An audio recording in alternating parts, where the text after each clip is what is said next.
Bendiciones, amada familia. Mi nombre es el pastor Rafael Lisier y le damos la bienvenida a este podcast una vez más de Café entre Verdades.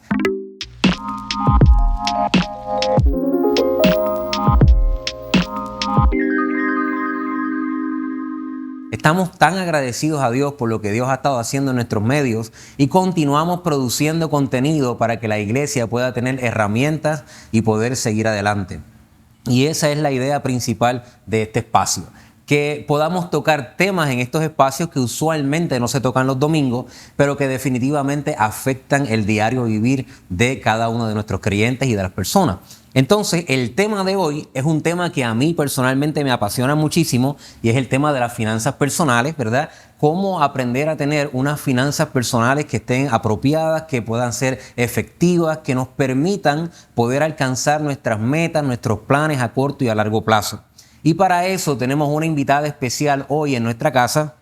Queremos darle la bienvenida a Amarilis Quijano López. Amarilis, bienvenida. Gracias. A Café Entre Verdades. Encantada de estar aquí con ustedes. Qué bueno. Amarilis es analista financiero y también estudió finanzas, ¿verdad? Y una de sus especialidades tiene que ver con la planificación, de ayudar a las personas a planificar para su retiro. Y vamos a aprovechar toda esa expertise que tú tienes, Amarilis, claro, para poder combinarlo junto con algunas cosas que dicen la palabra de Dios, para poder ofrecer herramientas, ¿verdad?, a las personas que nos están viendo y que ellos puedan alcanzar todo lo que ellos se propongan.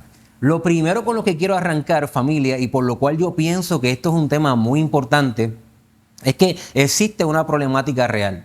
Una de las cosas que me inclinó, me motivó a mí como pastor a poder estudiar finanzas personales, es que a través de ya 18 años trabajando con personas me di cuenta que las finanzas personales afectan cada área del ser humano. Por ejemplo, hubieron algunos años en Estados Unidos donde la razón principal por la cual las personas se divorciaban eran por problemas financieros. Las finanzas, los problemas financieros han llevado a personas a quitarse la vida, producen depresión, estrés, personas que viven, ¿verdad?, con diferentes tipos de dinámicas solamente porque no han podido encontrar las herramientas para poder enderezar sus finanzas. Aun cuando esto es una realidad, Amarilis, no tenemos, por alguna razón, la educación financiera tan disponible y accesible como nosotros quisiéramos, y por alguna razón que tampoco todavía me sé explicar, la finanza es como un tabú para las personas. Las personas no les gusta hablar de eso. ¿Por qué tú crees, Amarilis, que eso pudiera ser realidad?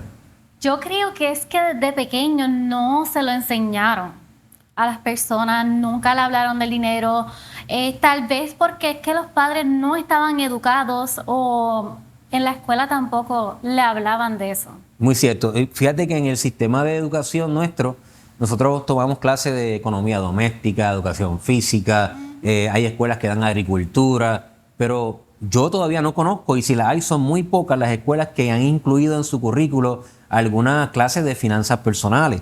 De hecho, puedes estudiar en la universidad de administración y sales conociendo varias cosas de administración, pero no sabes de finanzas personales. Y hoy yo quisiera que eso cambie, ¿verdad? Que nosotros pudiéramos ser, dentro de esas pocas voces que existen, poderle ofrecer a las personas estas herramientas. Y me gustaría comenzar preguntándote si vamos a hacer un plan financiero efectivo, ¿verdad?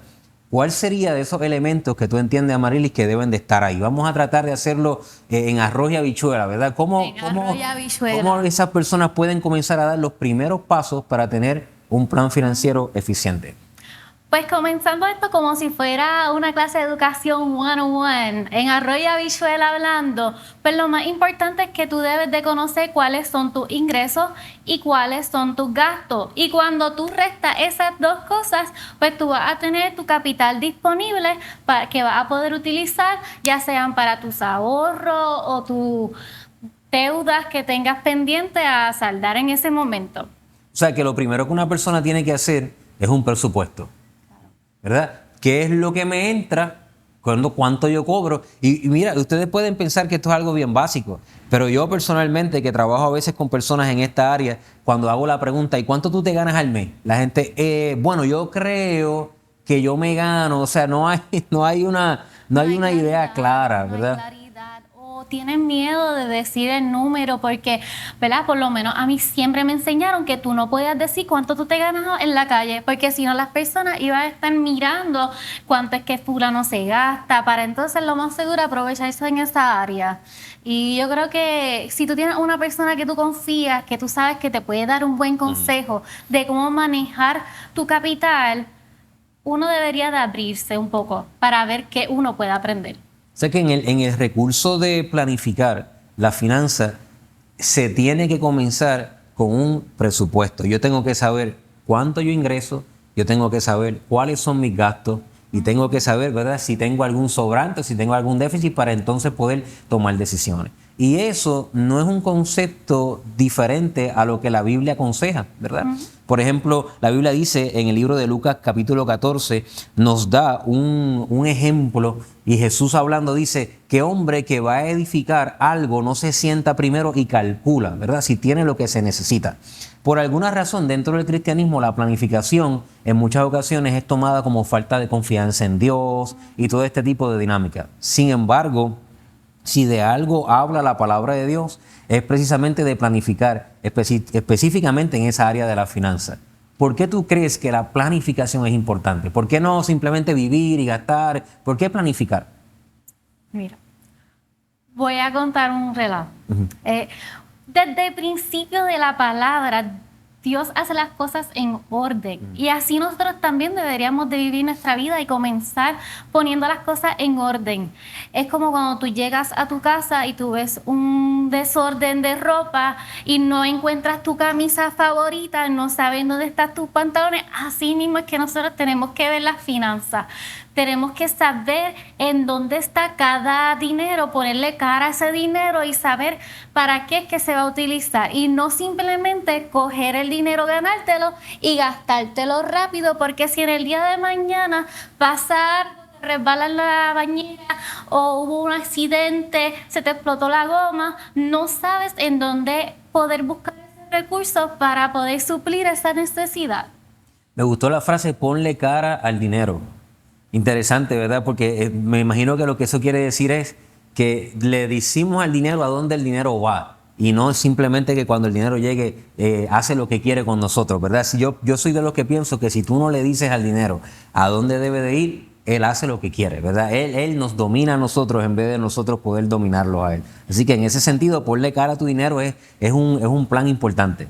Claro, claro, porque es que si tú no le pones cara a tu dinero o no le dices a dónde es que va a ir, puede ser que de momento estés el window shopping, como muchos puertorriqueños nos encanta ir a plaza y de momento vemos diferentes camisas o cositas que nos queremos comprar que realmente después se nos puede ir el presupuesto por ahí y después no tenemos suficiente para cubrir nuestros gastos importantes que realmente tenemos que cubrir ese mes.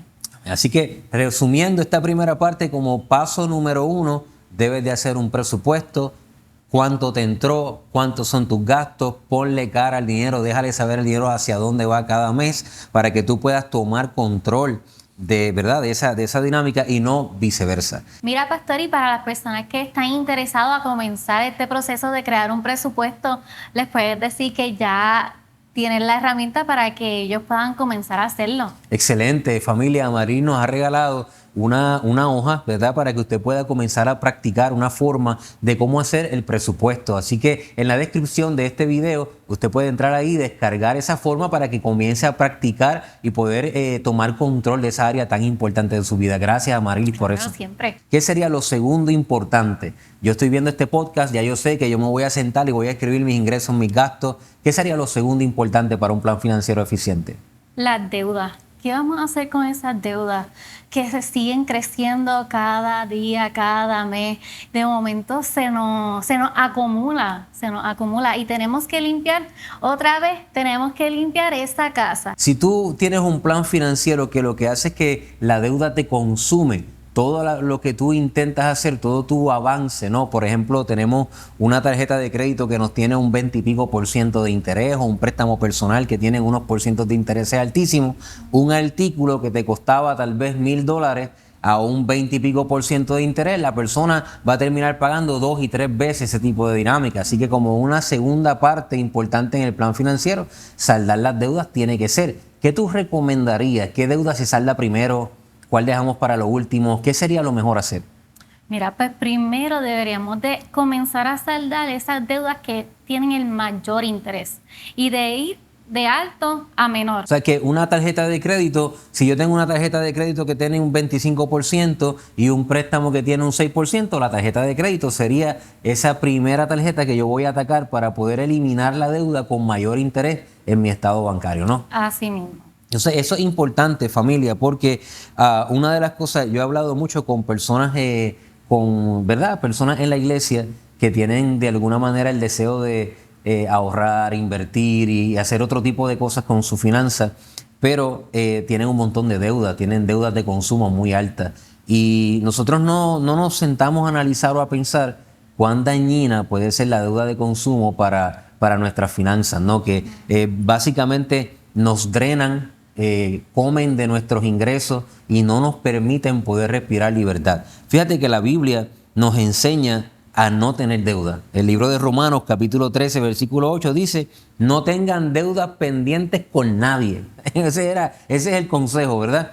Obviamente en el mundo moderno en que nosotros vivimos, pues no todo el mundo tiene siempre lo suficiente efectivo para poder comprar y algunas personas recurren a la deuda para poder cubrir sus gastos. Pero el consejo que le estamos dando en este tiempo es que usted pueda eliminar las deudas más altas que usted tiene para poder concentrarse en ese próximo paso importante en el plan financiero, que sería ¿cuál, Ama? ¿Cuál es ese tercer paso importante en el plan financiero? Antes de entrar a ese paso, que quisiera primero, ¿verdad? Es importante poner ese encasillado de deuda en nuestro presupuesto para saber qué le vamos a asignar a esa deuda para ir cancelándola mes tras mes. Para entonces después hablar sobre el ahorro. Ok, lo que tú me estás diciendo es que en el del presupuesto va a salir una partida que yo voy a empezar a aplicar a la deuda como al principal de la deuda más alta, con el mayor interés, para que entonces esa deuda pueda ir avanzando, ¿no? Y saldarla lo antes posible, ¿cierto? Claro, cierto. O sea que de nuestro presupuesto sale ese dinero, pues, de los ajustes que hagamos. Hablábamos fuera de cámara, hablábamos de los gastos variables, que son los gastos que nosotros tenemos tal vez más control. Si me puedes explicar un poquito más acerca de lo que son los gastos variables y cómo podemos nosotros tomar control en ese sentido. Bueno, los gastos fijos, quiero comenzar hablando sobre los gastos fijos, que esos son los que ya uno tiene esa obligación de hacerla mes tras mes, que ya viene siendo el agua, la luz, la hipoteca o tu renta.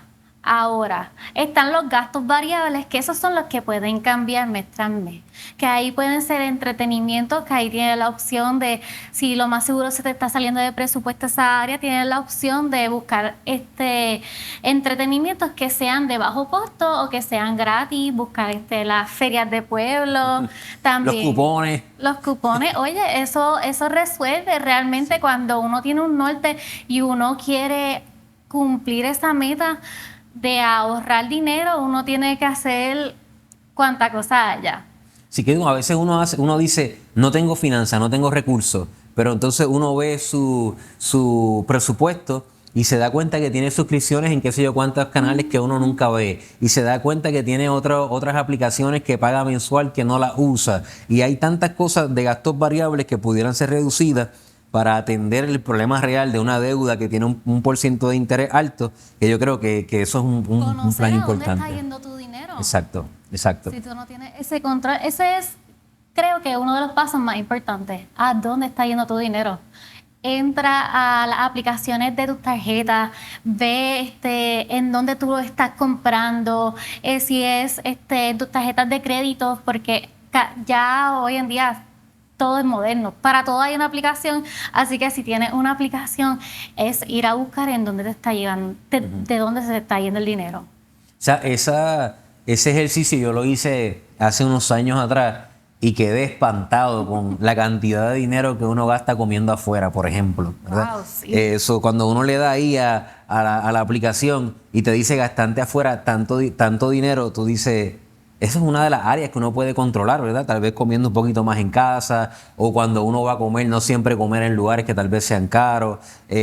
Siempre mi esposa y yo tenemos esa broma, ¿no? Cuando vamos a los sitios a comer que dice, mira, si tú pides agua en lugar de una soda, eso parece algo sencillo, pero en el bill, si los 4 pedimos agua en vez de soda, eso baja tu bill $10, $15 adicionales, ¿no? Y te da esa... No siempre hay que ir a gastar lo máximo en los sitios donde nosotros vamos. Y cuando uno no está consciente, pues uno sigue por ahí para abajo y lo que hace es que no logré terminar el mes hoy con dinero, así que pongo la tarjeta de crédito. Y eso es un círculo que se convierte, puedo decir, hasta como un círculo vicioso que lo que hace es que nos endeuda y no nos permite avanzar a las metas que nosotros tenemos a largo plazo. Yo pudiera decir que debemos de hacer compras inteligentes, compras conscientes que sabemos a dónde está yendo ese dinero.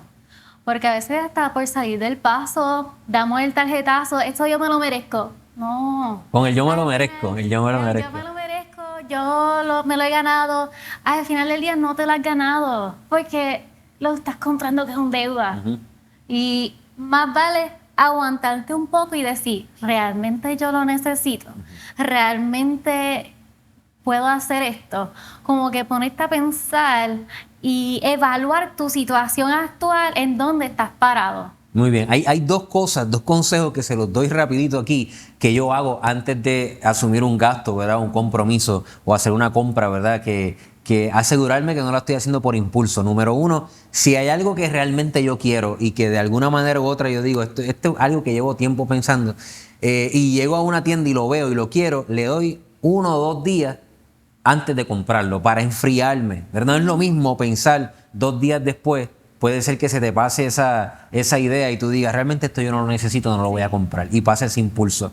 Lo otro que yo hago para agarrar el valor de decir que no o para molestarme cuando, por ejemplo, me llegan algunos biles de un cargo por retraso porque no pagué a tiempo, es que hago el análisis de cuántas horas yo tengo que invertir en mi trabajo para poder comprar X artículo, ¿verdad? Por ejemplo, yo voy a comprar esto que está ahí en X tienda y lo veo que está a $40. Y yo digo, me gusta, pero yo trabajo en una empresa que me paga $10 la hora. Yo tengo que pensar que yo tengo que invertir 4 horas de mi vida trabajando para poder comprarme esto. Cuando yo lo analizo así, esto empieza como a perder interés. Y si yo trabajo 4 horas, eso significa que si usted se levantó a las 5:30 de la mañana para ir a trabajar y ponchó a las 6, tiene que trabajar 6 a 7, 8, hasta las 9 o 10 para poder comprarse este artículo, y eso hace a veces que te frenes, ¿no? O te llega un cargo por servicio de $20 porque no pagaste a tiempo y sabes que diste 2 horas de tu tiempo para pagarle a X compañía en cargos por servicio. Esas cositas te ayudan a poder espabilarse uno, ¿verdad? Y poder tomar control. Frenarse un poquito. O frenarse y tomar control de esas cosas. Una vez tomamos control de nuestros gastos, de nuestras deudas, ¿cuál sería ese tercer paso importante después que tenemos esos gastos cuadrados? Pues ya que tienes, aquí puedo decir que ya tienes tu casa en orden. La limpiaste, la limpiamos. Ok, ahora sí.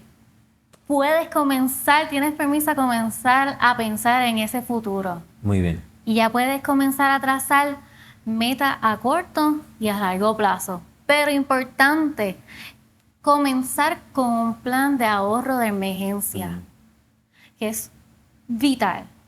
Porque, como habíamos dicho anteriormente, si no tienes esos fondos de ahorro de emergencia, pasa algo mañana, ¿de dónde te vas a sustentar?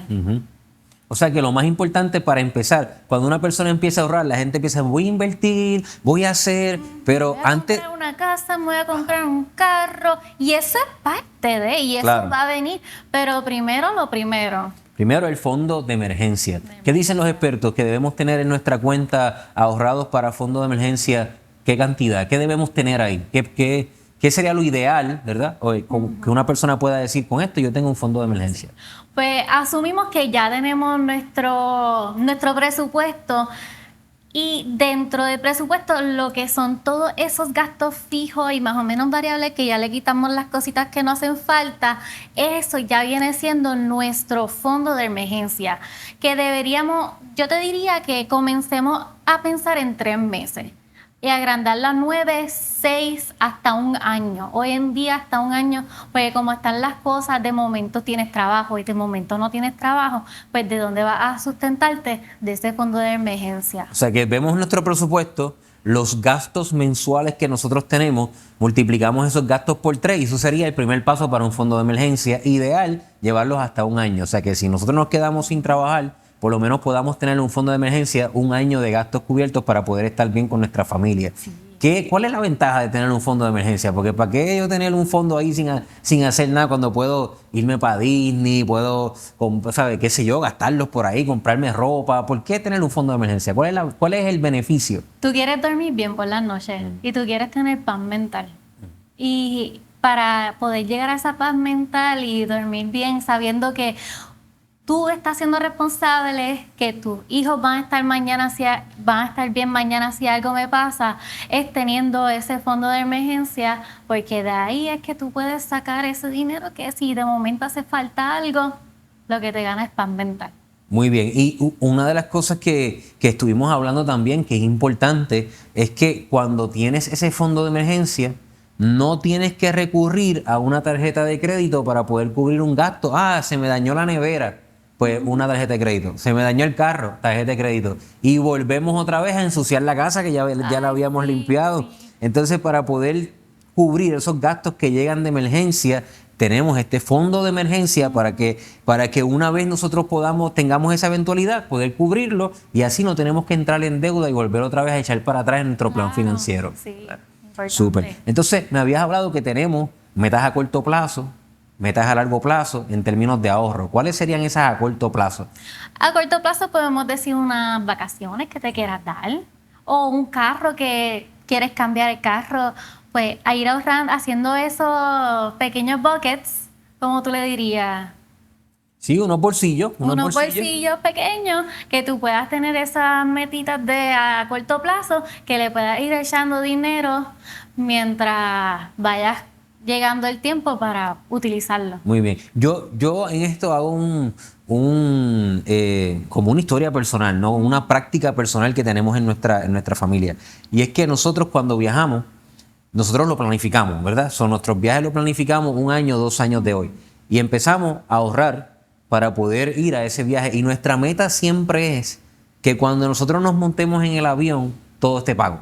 Claro. O sea, ya nosotros vayamos, por eso a veces para viajar nos toma 2, 3 años para planificándolo, porque la idea es que cuando lleguemos todo esté pago. Porque siempre yo he tenido esa sensación de que qué difícil sería disfrutar mis vacaciones y llegar y saber ahora que tengo que mandar un paguito al 20 y pico % porque lo metí en una tarjeta, entonces estoy 3, 4, 5 años, 6 años, 10 años pagando las vacaciones que tuve. Y ese siempre ha sido como un temor que he tenido y lo que hago es que me preparo, ¿verdad? para esas vacaciones. Y cuando llego aquí a Puerto Rico, pues gastamos lo que gastamos, pero no le debemos a nadie y estamos, ¿verdad? Como listos para poder, ¿verdad? Ir a otra próxima meta. Y lo hace muy bien. Y ese plan a largo plazo, o sea, las metas a largo plazo, ¿cuáles serían? A largo plazo podemos resumirlo entre si tienes hijos, pues los estudios de los hijos o también para tu retiro. Porque al final del día, pues nosotros nos ponemos grandes y entonces tenemos que tener ese ahorro aparte de el seguro social que todos vamos a recibir para poder sustentarnos. Muy bien, y bueno, yo creo que una de las problemáticas que estamos viendo, ¿verdad? En nuestro país es cada vez más personas que o no pueden retirarse porque el seguro social no les da simplemente para poder cubrir sus gastos. Y que no se planificaron o no tuvieron la educación para saber planificarse. Correcto. Bien. No tuvieron las herramientas, ¿verdad? Para poder empezar desde ahora. Una persona que nos está viendo que tiene 25, 30 años, ¿verdad? Está diciendo, yo pensar en mi retiro, si yo estoy joven, yo no tengo que pensar en eso ahora. Sí, tenemos la mentalidad de que hay que comenzar a pensar en eso cuando tengamos 60 años. O sea, cuando te quedan 5 para poder retirarte según seguro social o 2. Entonces eso es un error porque estamos perdiendo nuestros años de productividad, claro, donde podemos comenzar ahora a tomar control de eso y a ahorrar. Y mientras empieces antes, es menos el esfuerzo que tienes que hacer mensual para poder llegar a la meta que si empiezas a ahorrar a los 60 y pico de años. Yo diría que ahora el momento... Ejemplo, yo tengo 27 años, los que son personas jóvenes, más o menos de esta edad, jóvenes adultos. Me contaste ahí entre los jóvenes. Aleluya. Quería decir lo que todavía podemos y tenemos la oportunidad de hacerlo, dar lo máximo, dar lo máximo. Si tu patrón no te provee algo, ya sea un plan que tú puedas ponerle dinero, da lo máximo, porque de aquí a que tú llegas a tu edad de retiro, pues vas a poder tener una mejor cuenta. Muy bien, entonces una de las recomendaciones sería: ve ahí a Recursos Humanos, a la empresa en la que tú trabajas, y pregunta cuáles beneficios tienen ellos con esa mentalidad, ¿verdad? Con ese enfoque de poder ahorrar para tu retiro. Y también este es un podcast que estamos haciendo con el propósito de poder traer herramientas, ¿verdad? Nuestra meta no es que usted... nosotros no estamos dando una consejería o una asesoría financiera, simplemente estamos trayendo el tópico para despertar curiosidad e interés en ustedes, para que entonces ustedes hagan sus propias investigaciones, se eduquen y puedan tomar control de estos puntos, estos temas importantes, ¿verdad? En ese sentido. Esto no es un tienes que hacer, estas cosas son importantes, bandera roja. Si has pasado mucho tiempo trabajando y nunca te has sentado a pensar ¿cuál es mi presupuesto? Nunca te has sentado a pensar cuánto dinero estoy perdiendo en pago de deuda, y nunca te has sentado a pensar qué va a pasar cuando yo tenga una edad de retiro y ya no tenga las mismas fuerzas que tengo ahora para poder disfrutar de mi etapa de retiro. Esos son puntos importantes que como creyentes y como personas tenemos que hablar y tenemos que tocar, porque estas cosas nos afectan. Si no lo hacemos, vamos a tener vidas, ¿verdad?, que no vamos a poder disfrutar nuestro máximo potencial porque simplemente las finanzas no están en orden. Mira, el dinero es un recurso importante. A veces en la iglesia no nos gusta tocarlo porque la gente dice que el dinero es la raíz de todos los males. Pero eso no fue lo que Pablo dijo a Timoteo, sino que dice el amor al dinero es la raíz de todos los males. Claro. Pero también la palabra nos enseña que el dinero ayuda para todo. Y es importante que sin avaricia, sin codicia, nosotros tomemos control de este punto bien importante para las familias y para los creyentes, como son las finanzas. Tomarlo como un instrumento.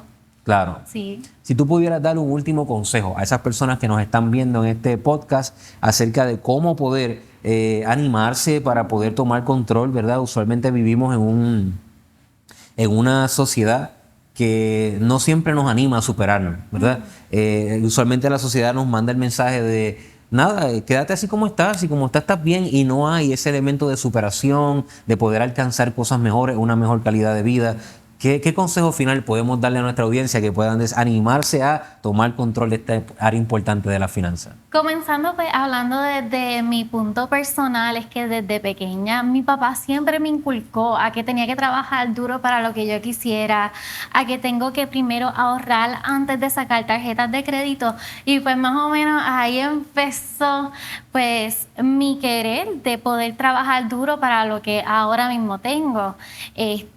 Claro, la Biblia nos da una muy buena base de cómo nosotros debemos de ser buenos mayordomos de lo que tenemos, de lo que Dios ya nos ha provisto. Y con dado a eso, como mi padre fue un buen mayordomo de las finanzas que pues tuvo en sus manos y me lo inculcó a mí, yo les invito a ellos también que ellos puedan ser buenos mayordomos, comenzando con este presupuesto.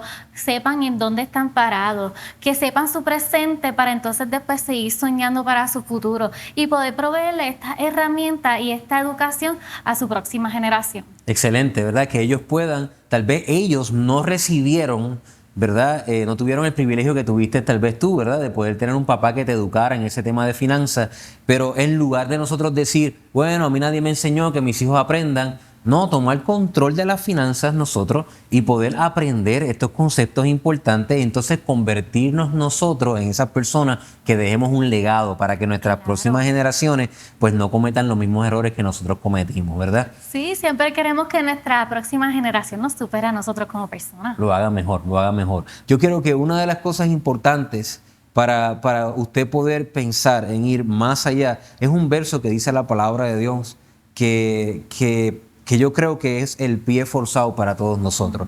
Dice la palabra de Dios que el que no provee para los suyos, es peor que el incrédulo y ha negado la fe. O sea, esas son palabras mayores.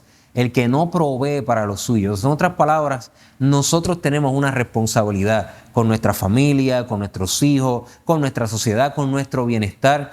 Usted debe tener un compromiso con usted mismo cuando usted tenga 60, 70 años, ¿verdad? Si yo me estoy comprometiendo hoy de 41 con el Rafael Lisier cuando tenga 60 años. Así que para yo poder tener un buen Rafael Lisier a los 60 años, el de 40 tiene que tomar control. Tiene que animarse, tiene que superarse, tiene que buscar la manera de ahorrar y sobre todas las cosas entender que este principio de finanzas es algo sumamente importante para nosotros y que no va a llegar la ayuda así porque sí. La mayoría de las personas esperan que un día se levanten y tengan una cuenta de fondo de emergencia y un día me levanté y tengo un plan de retiro. No funciona de esa manera. Usted tiene que tomar control y tomar los pasos necesarios para que esta dinámica pueda darse y comenzar a movilizarse hacia lo que Dios tiene para usted y alcanzar su máximo potencial en esta tierra, que yo creo que es clave. Y parte de ese máximo potencial incluye la administración financiera. Pues Amarilis, para nosotros ha sido un placer tenerte aquí en Café Entre Verdades y animamos a todos nuestros hermanos que nos ven, toda la audiencia. En estos días me encontré personas en la calle, pastor, lo estamos viendo, los podcasts están siendo de bendición. Qué bueno que de alguna manera estas herramientas le están bendiciendo. Le animamos a que comparta este contenido. Si todavía no te has suscrito al canal, hazlo en estos momentos y ora por nosotros, que Dios nos permita poder seguir producir contenido que sea de calidad, que sea bueno y que pueda ser de bendición para la vida de todos ustedes. Bendiciones.